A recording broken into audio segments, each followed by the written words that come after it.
We're live, everybody. How are we all doing? Off the Underside podcast is our very first live interview tonight, and we're joined by Inter Legends FC founder Jack Whiting and ex-Reading striker Leroy Lita. Jack, how are you doing, mate? Yeah, I'm good, mate. How are you guys? You all good? We're all good, mate. We're all good. Thanks very much for coming on. Really appreciate your time, mate. I know that you're a busy man, obviously, with everything going on, so really appreciate it, pal. Yeah, my pleasure, mate. Honestly, thank you for having us on. It's a real honour to be on your podcast. No bother, Jack. Thank you, mate. So, what I wanted to start with, Jack, was can you give us a wee bit of background about yourself, mate? Before you even started the charity football, what were you getting up to? What was your life entail? What did your life entail of? Yeah, so I kind of fell into this a little bit where I've always done like digital marketing and stuff and like websites and advertising and things like that. And I actually worked for like quite like decent fashion brands. I've worked for some quite big names before, but I'm not really into my fashion as such. So I've always wanted to try and get into football and try and like merge the two and have like a bit of a career in it. And thankfully, I'm starting to do that now, which is great. But I was doing like the sort of fashion world and everything, and I used to run like a really like amateur Sunday league team back when I was about 21 years of age, so about like 10, 15 years ago. And I started it with all my mates, and it was just really enjoyable just starting it. Like the team we put together was, I think we won the league and the cup double in like the first 2 seasons. So it was like really, really good. But we just enjoyed like the camaraderie of it and football and stuff. And I'm still friends with quite a lot of them guys now. But as you know, as you can imagine, life gets in the way. We've got kids and we've got partners and everything. So it's kind of hard to meet up and stuff. So I started up a festival accessory business, which was a little bit more into what I was into like, you know, doing live events and things like that. And we basically, it's really, really random story, but I was doing my dishwasher at home, listening to Talk Sport, and there was Tom Rosenthal from Plebs and Friday Night Dinner, the Channel 4 shows, and he was talking about doing this 80 around the world in 80 favors, where he was trying to get from like point A to the other side of the world, but just by getting favors, and he wasn't allowed to like pay for flights or accommodation or anything. So he was doing favors in return for like getting like plane tickets or hotels or whatever. And he needed to get from Soho to Heathrow that night as his first leg of the journey. So he's put his number on there. I gave him a call and I just said, look, I'm keen to do it, but only if you promote my festival accessory business. And he was like, yeah, like, this is exactly what I want to do. We got talking. He was like, oh, actually, you know, you're basically like a lanyard that holds your pint for like festivals and stuff like that. And he was like, oh, if you actually bring some down tonight, you can come to my leaving party. Like, and I thought, oh, you know what, I'm going to go and obviously try and be some famous faces there and stuff. And me and my brother went to it, and his dad, Jim Rosenthal, the commentator, the old football commentator, was there, and Kelvin Thomas, the old Northampton Town chairman, was there, and they were like, we all had a few beers, and they were like trying to basically like pitch to buy my business off me and everything. And they were like really loved the idea and the concept, but they wanted to refranchise it and put it over in America. And we couldn't come to agreement, but Kelvin stayed quite good friends with us, and he, you know, became a business advisor to us. And he was like, right, what I'm going to do is I'm going to try and give you our stadium so you can do an event there, like a festival or a concert, and basically put like a gig on and try and sell your product and sell it to football fans, because the product we had, it was great and the clubs loved them. Like we spoke to Spurs, they wanted to put it in there, but we couldn't sell it to them because of legislation of drinking in view of the pitch, and obviously in like the professional game that we know and the FA rules. So our product was pretty redundant, and he was like, "What if you put a concert on here? You can actually target our fans, like members and season ticket holders." And anyway, I looked at all the riders and insurance and stuff when you have to have a concert going on, and it was just way above my pay grade. And we basically said, he said to me, he was like, "Look, you still got a stadium booked, just do something on it." So I called all them old school friends that I used to play football with and said, "Let's have a match at Stints Stadium." And we played this match, and it was like unbelievable. But I was really surprised when after the match, I went around, I had like a couple of ex-pros because we played Spurs legends, and realised like going up against some of them lads, we're going to get absolutely battered. So I called a couple of people like Craig McHale Smith and Aaron McLean and Jason Lee was playing for our team as well. And I called them and just said, look, do you want to come and help us out? And they said, yeah, look, we'll come and do it for charity. And after the match, I went around the pub and in the bars afterwards, and the fans were saying to us, oh, we would love for this to if this was a regular thing, even if it was yearly or more than that, we'd come and watch it. And I was taken back by that quite a lot, because I thought, why would people want to come and watch? Why would people want to come and watch us play football? Like, it's just me and my mates.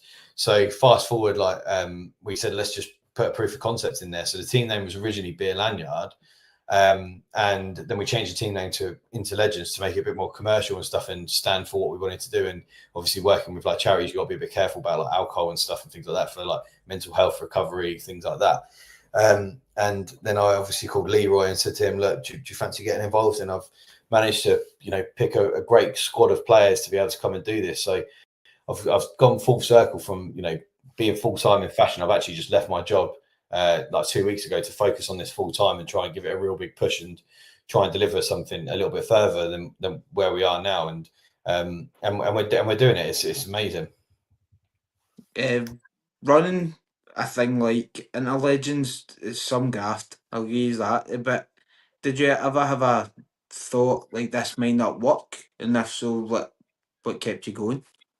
Yeah, I think now's probably the time that I'm the most nervous about keep pushing it, because I've got my first child on the way. It's due in November, and I had to take this punt and basically say, I'm going to focus on this full time now, because when the baby comes, I've got a lot more responsibilities and another mouth to feed and everything in my house. So I had to take this punt now to do it, and this is the most nervous where I thought, not that it won't work, but I don't know how long I can last without, the pool of money that I've saved to try and push into this and to drive this forward and everything, and keep, these sort of events coming up and doing the good charity work that we're doing. It's non-profit, so I don't take any money from it. No one takes any money from it. We literally just do these events just to help, amazing causes. But I know that where we are now, it could become something where, the 5-year plan is that we want to have our own stadium. We want to have the home of legends. We want people to come and challenge us there, and the team continue to grow. And we want to run holiday camps and stuff and things like that as well. So this is a vital moment for us to put everything into this, to say, right, okay, we're going to see how far we can literally take this and deliver on it as well. But we originally started just as a concept. We now made it into a business, because we got a manufacturing deal. We've got things like that, and stuff that I always thought was just out of our reach. It seemed to keep happening to us, and going on Talk Sport last week as well, and things like that. Just things that were dreams for me at the beginning. So I don't think I'm nervous about it not succeeding, but I just know how fast we have to go, and I'm just worried that the pace probably won't get there. But I think it's still in its infancy, and I still think there's a long way to go with it. We played at Southampton a couple of weeks ago, and that was amazing experience for everyone involved. I mean, Leroy's probably played there before. A couple of the other lads probably played there before, but for me and my mates to be able to go and do that and play there, it is a dream come true for us. So to be able to do that and give back, and to do it with my friends, and I'm fortunate enough to call Leroy my mate now. We speak pretty much every single day, and the same with all the other lads. We have got that sort of bond and that camaraderie. And if it falls flat on its face in the next 2 years, I've had an amazing year running this as it is from where it come to now. So for me, I just want to keep living this dream, and I don't want to wake up from it anytime soon. Well, you're absolutely smashing it, mate. Obviously, you've made quite a lot of progress in such a short space of time. So my question is, how did you approach these guys like Leroy and Mikel Smith and that? Was it just like a message over social media just to say, listen, we're starting this project? Obviously these guys have just recently retired and that, so they might want to still get and play, and obviously they're doing it for charity as well. So is it just that kind of idea? Yeah, it is. I mean, some of them are a lot harder. They take a lot of warming up now, because we've got people that they know and they've seen people play for us who they're like, oh, that's my mate, I used to play with him or whatever, and he's a good guy and stuff. And I think we've been quite lucky, and Leroy's been quite a big part of this with me, is helping me pick the right people to come. Because sometimes, with this sort of stuff, although it's for charity, people will still ask for money to say, oh, I want this amount to come and play and everything. And like I said, there's no money, everything we do goes to charity. So we try and find the right profile of people that come into it. And we originally started out just by doing Instagram messages, but now it'll be Leroy will back me up and go and speak to someone. I'll say, actually, I really want to get this person in. He's just retired, or I like this guy. And Leroy will go and do the work for me and just go, oh, I'll speak to him. I'll give him your number or whatever. I'll say, Jack's a good guy. And it comes from good feedback from people that the events we put on are good. And what we're doing is we're trying to do something good. And we do have a laugh of it and we all get on as well. So bringing people into the family is important, but everyone gets involved in doing that. But to begin with, it was just hard graft, messaging, keep following up and stuff and things like that. So, but now it's, people want to get involved rather than us reaching out to them and saying, do you fancy going playing this match? People go, oh, we'll post something about a match at Southampton and we'll get 5 new players say, oh, I'm available to come play if you want me to come play for you or whatever. So each, the core of the team's still relatively the same now, but we do get the newcomers that come in. Some people, it's not for them or they're too busy or whatever. And, they're still working in football, but some people come and they absolutely love it and say, yeah, look, I want to stick around and I want to be a part of it for the long term. I think this is a good point to bring Leroy in. Can you hear us, mate? Yes, mate. I can hear you. Good, man. How are you finding playing for Inter Legends then, mate? Is it a massive difference from being professional? I've enjoyed it. What Jack's brought together. Yeah, I don't think he realised the power of what he's doing, because a lot of players finish playing and they don't do nothing. All our passion is football, or our whole life since we were little kids. And sometimes getting them together, it's a hard graft, I promise you. Because I send Jack about 10, 15 numbers and some of them are like, yeah, I'll turn up. But what he's doing is, what he brings back to all these lads, that when we get together, it's so important, because a lot of the lads, you get lost in your world. The transition from like stopping playing and not being around it at all is dangerous for a footballer. I'll talk from my own experience. You need to be around it, because that's all you know since you was a kid. And for a charity cause, and like Jack said, some people will ask for fees and stuff like that, but it's not for money. But when they get there, I promise you, they have the best time, because we all have a laugh and we catch up with each other. We just have the same banter in the change room. Everyone's smiling and it's so beautiful, and you're making money for a good cause. You know what I mean? You're helping people that need our help, and all you got to do is show up. That's what you do. You just got to show up. And it's so important. And I've enjoyed every moment of it. Every trip we've had, it's been incredible, honestly, I promise you. And we always have fun and so much banter. Even yesterday, we had such a laugh. We had a guy singing, I don't know what the song was, Jack, but he was great, wasn't he, mate? Like, just standing in front, standing in front of him. You don't get that moments in your normal life, but so... Yeah, it's just a really powerful thing. And Jack, I don't think you should doubt yourself, mate, because a lot of people are interested, mate. I promise you.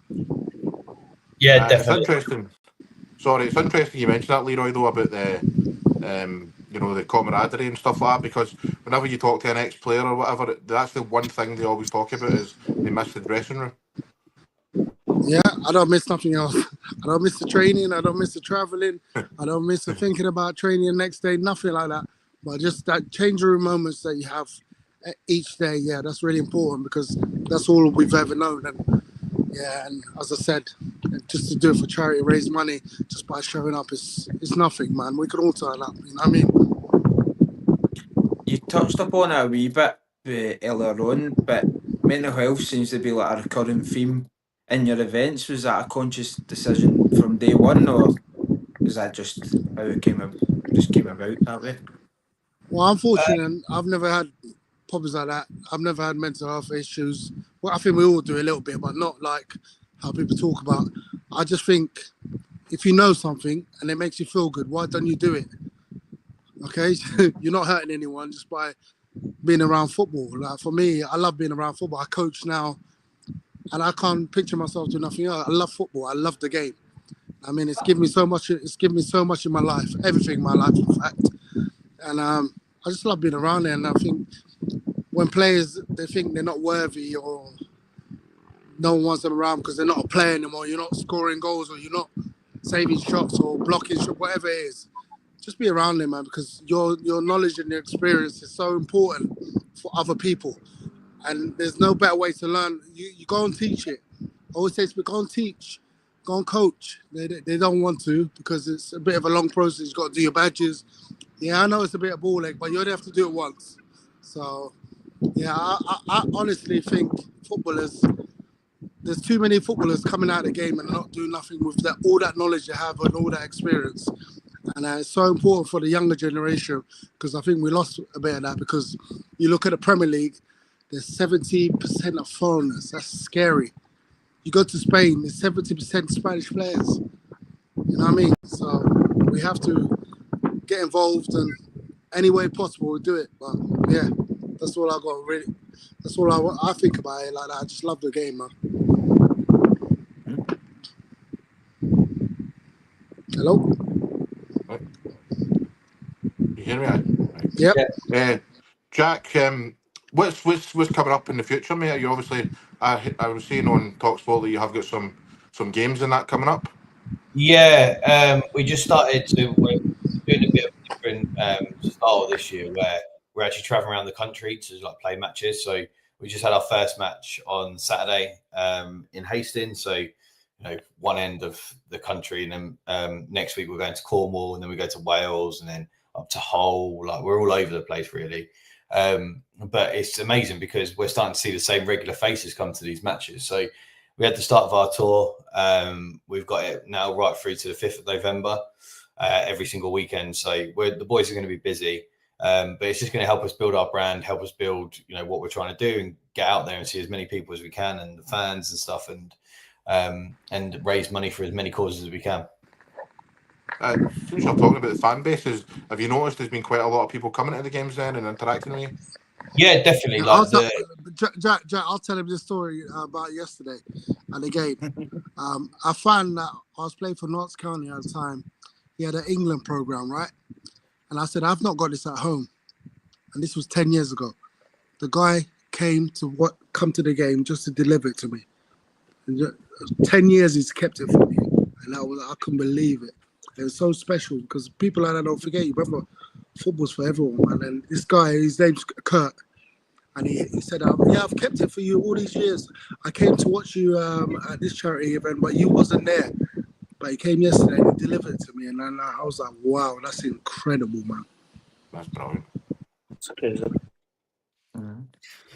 The community seems to be at the heart of everything that Inter Legends do. But how do you define a community? Would it be like your team, or would it be all the fans, or how would you define it? Yeah, I think between like us lot, like the players, we feel like from our side of things, it feels like a brotherhood. Like, like everyone's got each other's back. People will help each other out. Like, Will Hoskins is launching a clothing brand, and he called me and said, "Oh, can you help me build a website and stuff?" So, we have got that sort of feeling of brotherhood. We're all in it together. We want to do that kind of thing. And then the fans just feel like an extended version of our family as well, where they come and, like Leroy said, come in there and people, it's even mad. Like when we played the last game at Southampton, I came off the bench and people were shouting, Jack, go on the pitch, like saying my name and stuff. And after the match, obviously, like, my email address is all over the internet and stuff. People can find it quite easily. But I had two of the fans that bought tickets to the Southampton match and asked me for a signed photo, which, I always put a disclaimer when I go to these events, and I say, look, you don't want me to sign your England shirt or your Tottenham shirt because it'll be devalue it massively. Go to one of the proper lads. But, like, these kids are just like, they're loving what we're doing. There was a conversation on Saturday in Westfield where their youth team was there as our mascots. And I always like to just take like 5 minutes to just have a bit of like listening to a couple of conversations just to see what the verdict is, what people are saying, what the kids are saying, like who they're excited to see and stuff. So it gives me good feedback for, oh, okay, yeah, this person interacts with the fans well, whatever, and all that kind of stuff. And these lads were saying, my dad's playing today for Westfield, but we don't know if we want them to win, and we want the Interlegends to win because they think they're the best team. But we're not going to tell our daddy that. And then one of the other lads said, we can want both teams to win, that's fine as well. And I thought, they're going against their dad to say they want us to win. So it's things like that is, what it's all about and stuff. So just seeing how that's grown from the beginning to like where we are now, and seeing what it could happen in the next 2, 3, 5 years is just it's going to be mental. So we've got our internal goals of what that looks like, and one of the things is a community give back. So not just for the charity element of giving back, but we also want to give back to the community and do different style of events, make sure that people are getting close and up close and personal to us, because that's what's going to build the brand. If you see everything around like things like Welcome to Wrexham, all these sort of YouTube channels, like things that you see all online. People have a personality and people can connect with them. And this is my point to all the lads, is that people will come and watch us and they'll come and watch a good game of football and they'll see that. But what they want to know is they want to know who's the person behind it. They want to know all the stuff that goes on, how much time and effort goes into it, and the story and stuff, and see what we're like. And we are real people. And you can see it on Saturday, like the lads we played, they got battered. It was raining. They lost the game and everything. Two of them still come out on the beers with us and everything.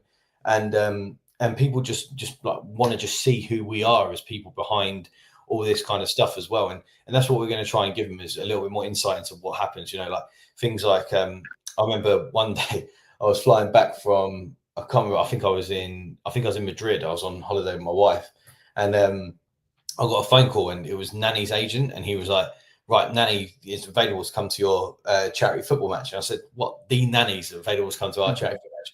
And he was like, yeah, he happens to be in Germany doing this charity football match the day before. And I've messaged him all the time and like never get a response or whatever. And he said, all you need to do is just pay for his flights and pay for his hotel. And I said, look, I'll do that just for Nanny, to get Nanny there, because that's a high profile name. And was trying to organise it all and everything. I'm sitting there in this airport from Madrid, and my wife obviously has no idea who Nanny is. She's like, why are you working on our holiday? And I said, babe, you don't know who this is. I was like, I have to take this call. I have to try and sort this out. Just give me 5 minutes. Let me walk around the airport on my own. And in the end, he couldn't come because the flights from, I think he was in Werder Bremen, couldn't fly into Gatwick to come. It was our Legends tournament we were doing in Tamworth. And he was going to come to that and be like a last minute addition. But the flight to get him into London would have been at Heathrow, and he would have missed the start of the tournament, and we couldn't get him there and whatever. But after that, I've obviously bitterly disappointed he couldn't make it. But I thought that'd be such a great YouTube video if people could see me picking up the call and see my wife getting annoyed at me because she doesn't understand who this person is. And people would like to see that, where the conversation's going. I'm going, yeah, look, we'll get him here. I'll get someone to come pick him up from this place, and we'll drop him off here, and he'll stay here. And we've had the same with Antonio Valencia as well, where there was a touch and go moment where he was like, yeah, I'm coming to this match. And we originally were going to have a match at Northampton and Walsall on the same weekend. And he was going to come to both matches, and he was like, yeah, look, I'll come. I just need this, I need that. And everything was like acceptable. Like, and there's no money in terms of that, but he wanted his flights paid for, which is fair enough.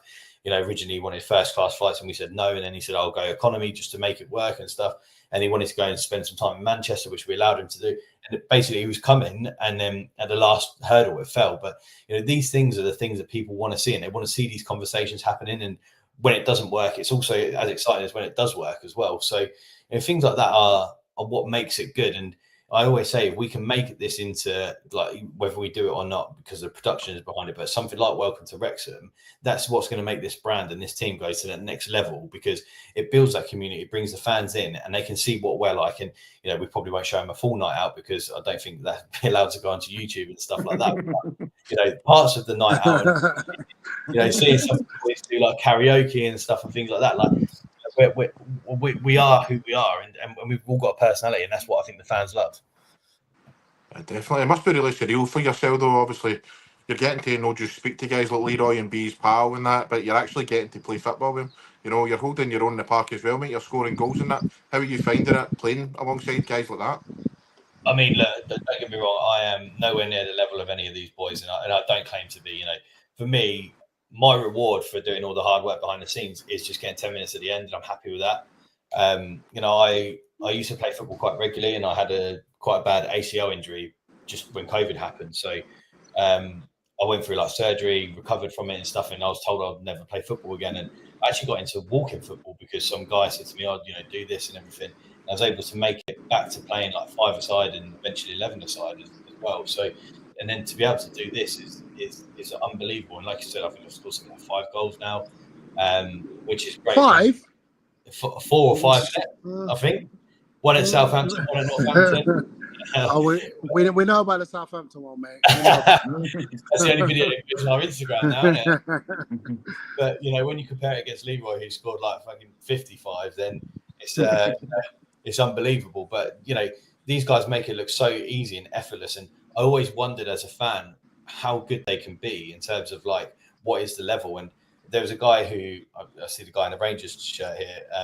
There's a guy I used to go to school with called Harry Forrester, who obviously played for Rangers, played for Brentford, played for AFC Wimbledon as well. And he like, we spoke to him quite a lot, and I went and watched him play Dons versus MK Dons, and he said, I'll come and watch. And afterwards, I said to him, I was like, what's it like? And he was like, yeah, like, you know, it's all right, it's good and that. And then he played Spurs, and I said, oh, can you sort me out a ticket? And he got me and a couple other lads a couple of tickets to it. And we said, what's the difference between playing like MK Dons and playing Spurs? And he said, they're just on you. If you have a bad touch, they're just on you. And I never really knew what he meant until I see what it's like playing with these lads. And I'm on their team, but seeing like the touch and the turn of pace and just understanding what someone does. Like, I mean, I'd say the worst game of football I've ever played was against Leroy. Played in the Tamworth tournament. Me and him got drawn on 2 different teams. And I remember him, I was in defence for some reason. I don't know who put me in defence, but he's holding onto my shirt and he goes, don't get too close. And I thought, you cheeky sod, like, no, I'm going to get close.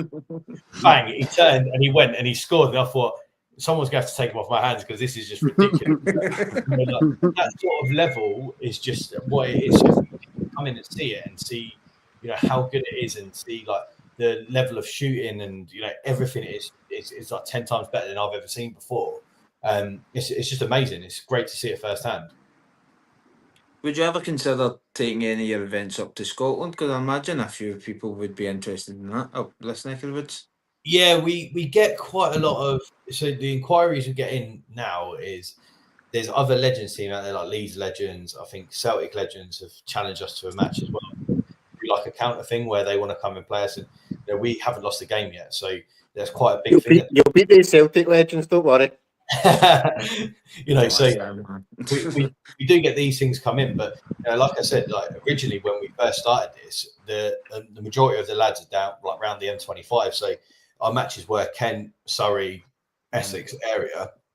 Next year we're flying to Belfast. Like we've got it booked in. Like it said to us, "You got to come to Belfast." I said, "Look, it's charity. You're gonna have to pay for the flights and the hotel for us to come over." And he was like, "Yeah, look, we'd love to do. We'd love to have you boys come over." So they put us up in it.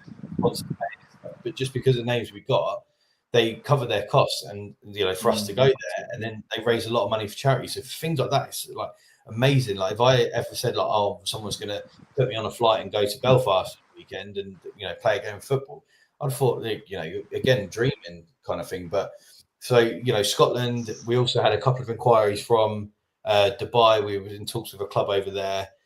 Who wanted us to do a similar sort of Legends tournament, which hopefully we're going to announce in a couple of months. And actually, Harry Forrester runs in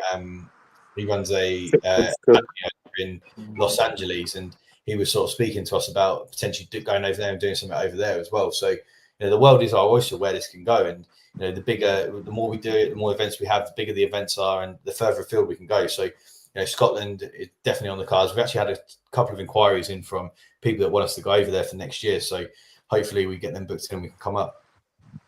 Definitely, I'll be interested in that. Just we'll get back to Inter-Legends in a wee second, but Leroy, I wanted to ask you about a wee bit about your career, mate. Played a lot against our Reading, you played at a very high level. How do you look back in your career, mate? You know, what's your biggest highlights that you remember? It's probably, you know what, I started playing football at 10 years old. I didn't learn it till late because kids start quite young now. But probably my biggest memory and my biggest joy now when I have to look back is when I was making my England under-21 debut. I got a call from a lady from the FA on I think it was a Sunday night at 9:30. She said, "Oh yeah, hello, this is Carol from the FA. You've been selected for the 21s." I was like, I put the phone down. I was like, some twats mugging me off. And she rang again. No, Leroy, seriously, the car will be outside in half an hour. So they picked me up. I've called my family up, and then I told them like, I'm playing for it. I've been selected for England. We're playing in Derby. My mum was taking one of my aunties to one of her church appointments or doctor's appointment or something like that. My dad don't care about football. he doesn't care. But I went and played. I made my debut, came on and scored. And after the game, I had a answer for a message for about 4 minutes. All my family members, they were at my auntie's house. They all sat in the front room and watching. They all left me a message saying how proud they are of me. Well done. We're sorry we can't be there, but we're so proud of you. That's probably, looking back, that was everything to me. Playing wise, I just couldn't believe a kid from Congo came here as a refugee, played in the Premier League, you know what I mean? So I went through a lot of hardship, you know what I mean, coming over here, not speaking a language, but to focus on football, which is one of the toughest things to pick, which we all know, and to actually get that success. And I'm just proud of myself because I actually went out and did it, you know what I mean? What do you make the modern game and how strikers are coached nowadays compared to your playing days? I don't really compare because I read something. When I read Alex Ferguson's book, if you don't move with the times, you get left behind, right? So players they're not bad now. They're not worse. It looks worse. They don't look as good because we had loads of more mavericks who just did things out of the blue, right? We all know that. There's no conversation to have about it because we see it. Players a bit robotic. But the way I coach kids, be yourself, man. You know them little tricks you're doing as a kid. If you can do that when you're 21, you're gonna twist up a lot of players, a lot of people. So the strikers, they're not the same. Hunger, desire it can't be taught. You have to have that through hardship in life, which we all know as men. You don't get nothing for you don't get something for nothing. So yeah, I know what you mean by that, but you have to really don't try and tell them that so much. Oh, so and so back in the day did this. Just talk about how they can do it better. You know what I mean? You can't think about the past because players have changed, times have changed. We all need to move on with it. So I do enjoy the game more. I like how everyone takes control of the ball. It's not just long ball anymore. Everyone, you know, back in the day, everyone 4-4-2s. There's strategies. Is that your fault? The fundamentals won't change, but the bit of personality that players need, let's not try and take that away from them by saying so and so did this. And I don't really do that because I think everyone should be their own person and play football how they think. And if they're good enough, they'll get there. Good players always find a way, no matter who you are. Do you think that's maybe overcoaching at a young age? Yeah. Well, who's teaching players at the moment? Is it ex-players? No. It's not ex-players, no. So it needs to be sorted. I'm not in control of that, but I don't believe you can teach something you've never experienced. You know what I mean? We can all read a book and tell you about it, but when you've been there and you know the emotion, you know what it looks like, you know what it feels like when a player's struggling, you've got to have that conversation and talk to them. And I think that's really important. In football, you're only going to get out through people that have been there. But a lot of players don't want to do it. Like I told you earlier, a lot of players don't want to do it. They ain't got the time for it. They'd rather go into punditry, media, because it's easy. But these young players out there nowadays need us. They need us to help them, share our experiences, how we felt, because it's not going to change. We felt the same way. You know what I mean? Well, my day, you was told what to do. Now, if you ask you ask a kid a question when you coach them, they'll show you things that you wouldn't even thought of. You know what I mean? It's like, you know what I mean? Because they got YouTube now. They can look at loads of things. They got YouTube, they got the internet. They'll teach you. They'll teach you as well as you helping them. Yeah. Leroy, was it ever an ambition of yours to maybe become a manager, or every time I've seen you again interviewed, you always speak really well, really knowledgeable, or maybe get into the media? Was any of the kind of avenues that you thought about? I tried the media thing and I didn't like it because you got an earpiece in your ear and you got the producer telling you go back on this, and I'm like, yo, I'm just talking, man. Leave me alone, man. And I tried the media. I didn't like it, but I got into coaching, and the response you get as an ex-player than someone who hasn't played when you're coaching, it's unbelievable. The kids like teach me. They look I call it the eye of the tiger. They want to teach. They want to learn. They might not be the best player, but I coach every kid like they're the best player in the world. I don't care what level they're at. I coach every kid, and they are unbelievable. Yeah, so I give them positive. I'll let them know when they're not. If they're being lazy or whatever, I'll let them know. Don't get me wrong, but yeah, I want to be a manager. So that's my goal. I'm in the process of it. But I want to do every step. So working in the academy, work with young people, new generation, and then go up ages, and it all looks the same, by the way. It's nothing new that I haven't seen before, but it's just finding a way to find the right words at the right time, if you know what I mean. It's mad to think you need to do all that though, because see, when you think, for obviously us, nothing to do with football, and you look at a guy like yourself, you're thinking, you're Leroy Lita, surely someday in the lower leagues would give you a chance, with all your experience, how you played the game. You'd think that somebody would just straight away, but obviously it's not that simple. No, because a lot of people that control football clubs now are not football people. Do you understand what I mean? So you look at any board, they've got no football background. They're business people. You know what I mean? Everything's a business one. It's like when you look at financial fair play. A lot of people are questioning, why has he moved for that much money? Financial fair play. So clubs, business people always find a way, and they're smart people. Like if you sell an 18-year-old for 30 million, that helps your financial fair play. Because this player might, and they're going to change the rule. They're going to make it harder for them. They're going to say, you can't sell a player for that much if he hasn't played this much game. What they'll do is, last minute of the game, put him on 10 times, and it's done then. So business people find a way. So that's a problem with football now. A lot of the people in the directors and that, they're not football people. And we're not going to change that because money controls a lot. We know that. And if someone comes in who's worth 5 billion, no club's going to say no to them, are they? They're, yeah, please come and help us. You know what I mean? So, yeah, that's a side, but it will change a little bit because football will always be football. The fundamentals will never change. Have you been applying for jobs, Leroy? So what? Have you been applying for football jobs, like manager jobs? Yeah, I've been coaching. Or are you just happy doing the kids?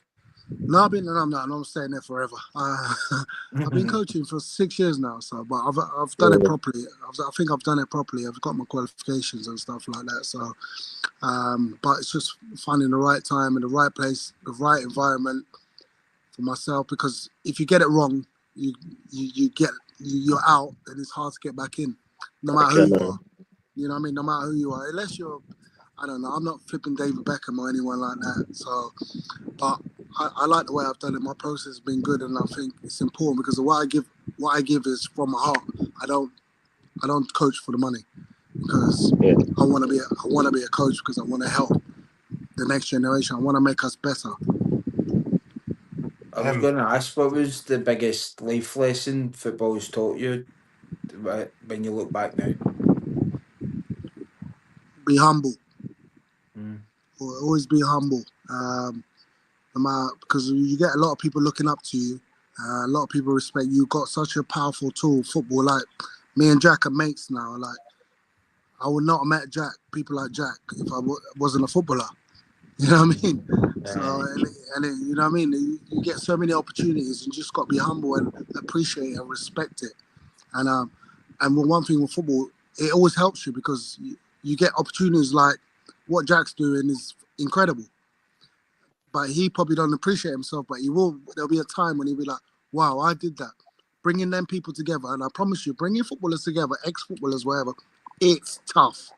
I promise, because a lot of people I can't be bothered, I'm not on to tell message. They're hard people to get to. But one thing I always respond to my messages, no matter who or what. I don't care where you're from, what you have, what you don't have. I'll show you. You show me respect, you're going to get exactly the same back. Last question in your career, Leroy, is obviously you played for quite a lot of clubs down in England. Was there ever any opportunity for you to come up here to Scotland? We talk a lot about Scottish football. So yeah, I came up to Celtic. Sorry, mate. Who's that in the Rangers top? That's me. Sorry, the other two are we're Celtic. We're all right. We're all good. They don't mind. They don't bother. Yeah, I actually came up to Scotland. I think you played Motherwell. Gordon Strachan was the manager. Right. So I just left Reading. I was a free transfer. I went up there, watched the game, showed me around the training ground. All I kept thinking is, it must be fucking cold here in the winter. That's me.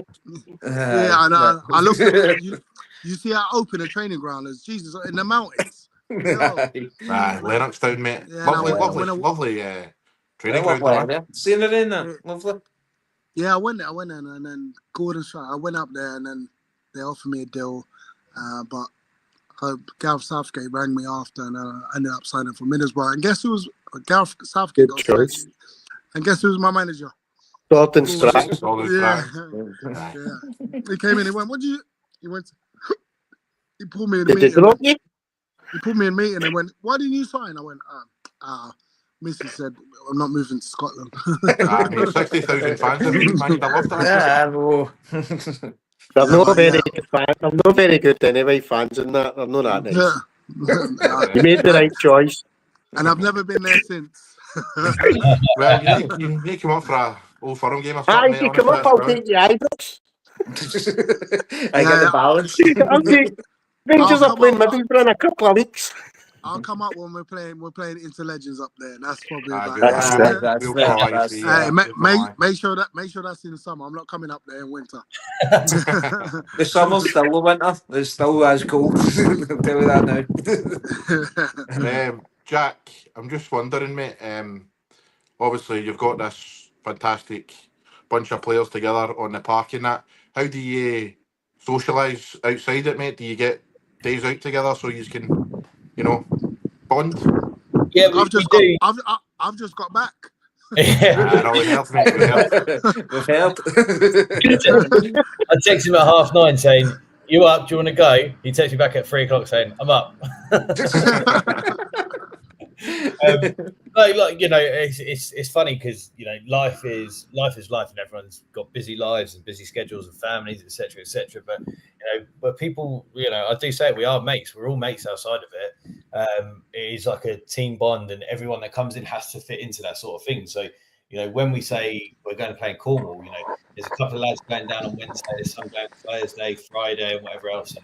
And we're reaching out to a couple of people to do like some team bonding things, potentially doing like a beer tour and stuff and things like that.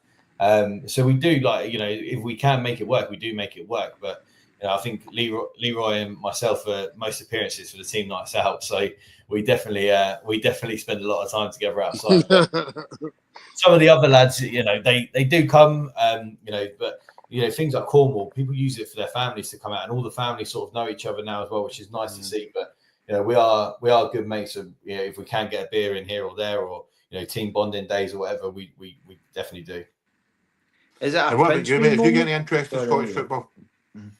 Have I got any interest in Scottish football? Aye. You can be honest, mate, because I know that's found out London. No, I'm a Tottenham fan, and unless we get drawn against Celtic or Rangers in the Champions League or Europa League or whatever it is, that's when my interest in Scottish football is. But I used to keep an eye on the Rangers scores when Harry used to play for Rangers. But Was it one of us? Sorry? I said you're a closet Rangers fan. Yeah, by default, I think. I wouldn't admit to that either, mate. Sorry. Nah. So that don't let Jamie kid you. Don't let Jamie kid you. He loves the Rangers. Paul Gascoigne signed for Rangers and Jamie was there wanting his autograph. That's because I stayed directly across the road and all my mates I think that's the last time I watched Scottish football when Gaza was there. Yeah, I don't blame you. Every Scottish football fan knows, right? It's not the best standard up here. Everybody realises that, right? But one thing we definitely do have, guys, is we've got passion. We love the game. We love our teams, so it's a shame that there's no better players up here because, we have got the passion for it, that's for sure. I'll tell you something. I'll tell you a secret now. The Scottish national anthem is probably one of my favourites. Aye. Yeah, it's probably one of my. Oh, flower of Scotland. See, I like England. Yeah. He likes God Save the Queen. Boring, man. God Save the King, Corey. Save the King now, mate. God Save the King, mate. Yeah, there is nothing better than when the old Six Nations on. They get the old bagpipes on top of Twickenham. It's always a good watch. When honestly, man, see me Scottish people that's just bagpipes and that do nothing for us. Really? How about you guys? You play against us. Yeah. Do you play? I'll play. Need to shift a few stone first, right enough, but I'll play. I know. I'll play. I'm a goalie. We played against bigger players than you, mate. So you can play. We could do a 5-10 minute wee stint, but apart from that, I don't think they'll be blown out of our arse pretty much. But I was going to ask you, is it a bit of a pinch me moment if you're just sitting there having a pint with Leroy Lita and you've only been doing this since, what was it, February, you said?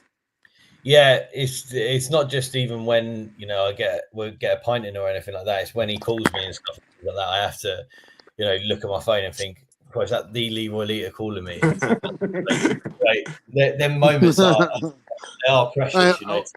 Jack, we had a few last night, didn't we, mate? Yeah, we did. Yeah, we did, definitely. It's my favourite moment after I've had a few beers. I always go, I can't believe I'm having a pint with Leroy Lita. And he goes, oh, shut up. You know, we've been doing this. We've been doing this podcast for a year, and Jamie's not even sorted a night out yet. Shocking by you, Jamie. We'll get one at some point, man. We'll get used to an invite as well. He's going to come up. Yeah, absolutely. Night out in Glasgow, guys. Yeah, sort definitely. it out. Yeah. We'll come up. Sort it Just out. bring your big duffel coats. That's all you need to be fine. I'll play in about 4 jackets. So you've got some games coming up then, Jack. What else is the plans for the future, mate? Have you got any other ideas coming up, mate? Yeah, so we did a bit of a crossover where these YouTuber kids were calling us out and saying, you know, we're not real legends and stuff and blah, blah, blah. I think big mistake. Yeah, we smashed them like 12-5 and stupidly they've come back and said they want to do it again next year, which is, unbelievable. So we've got that one next year, which we're going to do. We don't know where it's going to be yet. We're trying to talk to a few clubs to see where that sort of fits. Stamford Bridge. Yeah. We'll do it there.